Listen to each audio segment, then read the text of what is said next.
ನನ್ನ ಪ್ರೀತಿಯ ವಿದ್ಯಾರ್ಥಿನಿಯರೇ, ಈಗಾಗಲೇ ಸುಮಾರು ಮೀಟಿಂಗ್ಗಳನ್ನು ತಗೊಂಡಿದ್ದೇವೆ. ಉದ್ದೇಶ ಇಷ್ಟೇ,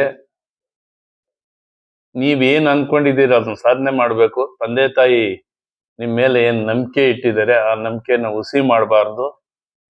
ನೀವೆಲ್ಲ ಒಳ್ಳೆ ಮಾರ್ಕ್ಸ್ ತಗೊಂಡು ನಗುಮುಖದಿಂದ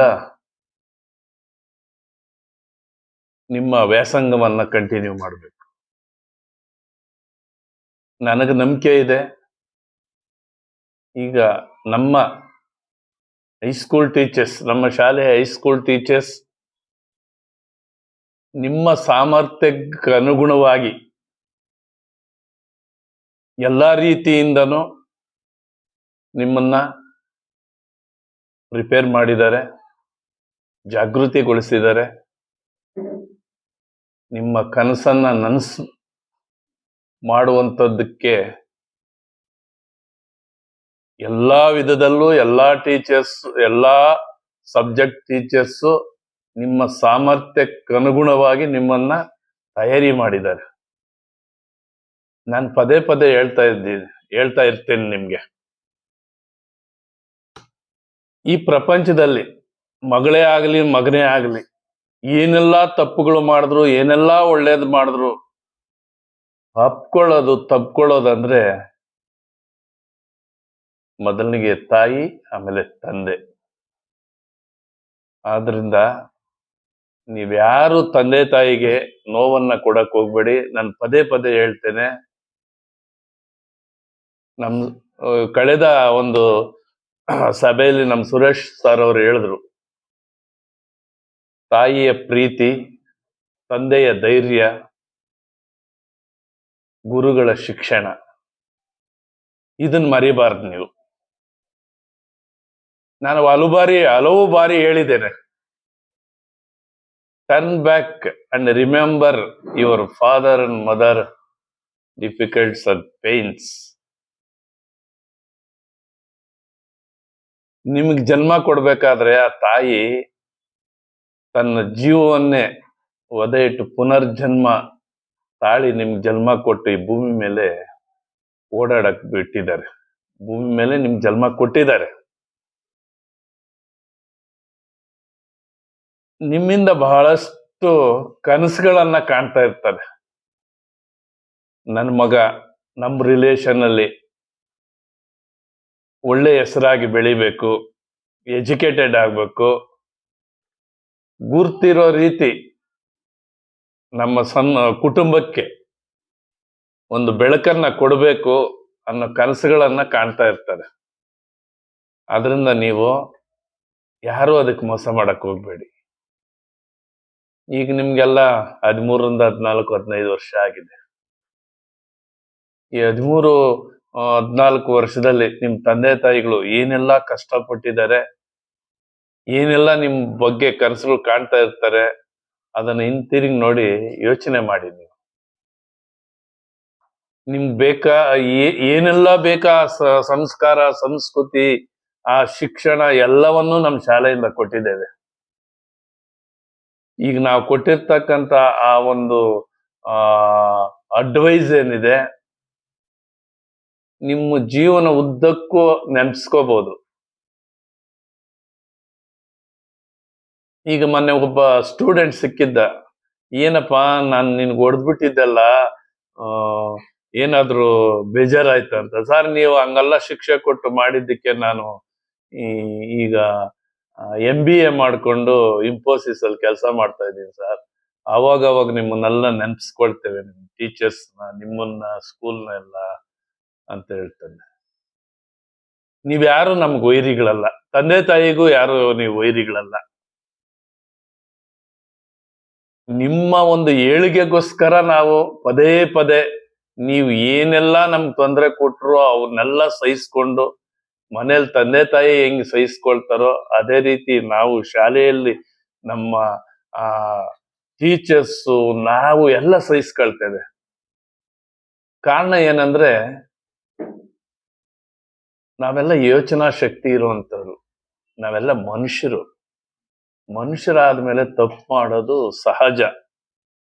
ಆ ತಪ್ಪನ್ನ ತಿದ್ಕೊಳ್ಳೋದಿದೆಯಲ್ಲ, ಅದು ನಿಮ್ಮೆಲ್ಲರ ದೊಡ್ಡ ಗುಣ. ತಪ್ಪನ್ನೇ ಸಾಧನೆ ಮಾಡಿ ಸಾಧಿಸೋದಿದೆಯಲ್ಲ, ಅದು ನಿಮಗೂ ನಮಗೂ ಯಾರಿಗೂ ಶೋಭೆ ಬರೋದಿಲ್ಲ. ಮಾನವನಾಗಿ ಹುಟ್ಟಿದ್ಮೇಲೆ ತಪ್ಪು ಮಾಡೋದು ಸಹಜ. ಅದನ್ನ ತಿದ್ಕೊಂಡು ನಡೆದ್ಬಿಟ್ರೆ ನಾವು ನಮ್ಮ ಜೀವನದಲ್ಲಿ ಅನ್ಕೊಂಡಿದ್ದನ್ನ ಸಾಧನೆ ಮಾಡ್ಕೊಂಡು ಹೋಗ್ತೇವೆ. ಈಗ ಹಲವಾರು ಬಾರಿ ಹಲವಾರು ರೀತಿಯ ಜೀವನದಲ್ಲಿ ಯಾವ ರೀತಿ ಮೇಲ್ ಹೋಗ್ಬೇಕು, ಏನೆಲ್ಲ ತಗೋಬೇಕು, ಏನೆಲ್ಲ ನೀವೆಲ್ಲ ಬಿಡಬೇಕು ಅನ್ನೋದನ್ನ ಹಲವಾರು ಸಭೆಗಳನ್ನ ತಗೊಂಡು ನಿಮ್ಗೆಲ್ಲ ಮನದಟ್ಟಾಗುವ ರೀತಿಯಲ್ಲಿ ಅರ್ಥ ಮಾಡಿಸಿದ್ದೇವೆ. ನೀವು ಮಾಡ್ಕೊಂಡಿದ್ದೀರ. ಆ ಮಾಡ್ಕೊಂಡಿರೋದ್ರಿಂದನೇ ನಮ್ಗೆ 100% ಕಾನ್ಫಿಡೆಂಟ್ ಇರೋದು.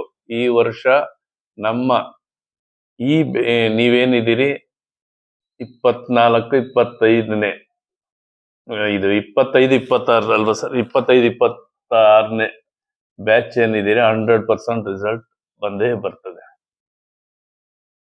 ಡೌಟ್ ಇತ್ತು, ಒಂದು 3-4 ಸ್ಟೂಡೆಂಟ್ ನಮ್ಗೆ ಡೌಟ್ ಇತ್ತು. ಅವ್ರಿಗೆಲ್ಲ ಮನಸ್ಥೈರ್ಯವನ್ನ ತುಂಬಿದ್ದೇವೆ, ಉತ್ಸಾಹ ಬರೋ ರೀತಿಯಲ್ಲಿ ಮಾಡಿದ್ದೇವೆ. ಮೊದಲನೇ ಪ್ರಿಪರೇಟರಿಗೂ ಈಗ ಮೊನ್ನೆ ನಡೆದ ಪ್ರಿಪರೇಟರಿಗೂ ಅವರ ಪ್ರೋಗ್ರೆಸ್ ನೋಡಿದಾಗ ವಿ ಆರ್ ವೆರಿ ಹ್ಯಾಪಿ. ತುಂಬಾ ಚೆನ್ನಾಗಿ ಬಂದಿದೆ. ಅದರಿಂದ ನೀವ್ಯಾರು ಹೆದರ್ಬೇಕಾಗಿರಲಿಲ್ಲ ಎಕ್ಸಾಮಿನೇಷನ್ಗೆ. ಎಕ್ಸಾಮಿನೇಷನ್ ಹಾಲಲ್ಲಿ ಯಾವ ರೀತಿ ಅಟೆಂಡ್ ಮಾಡಬೇಕು ಅನ್ನೋದನ್ನ ಕಳೆದ 2-3 ಮೀಟಿಂಗ್ ಅಲ್ಲಿ ನಿಮ್ಗೆಲ್ಲ ಅರ್ಥ ಮಾಡಿಸಿದ್ದೇವೆ.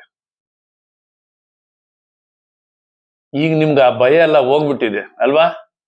ಎಕ್ಸಾಮಿನೇಷನ್ ಅನ್ನೋ ಭಯ ಎಲ್ಲ ಹೋಗಿದೆ ತಾನೆ? Thank you. ಹೋಗ್ಲೇಬೇಕು.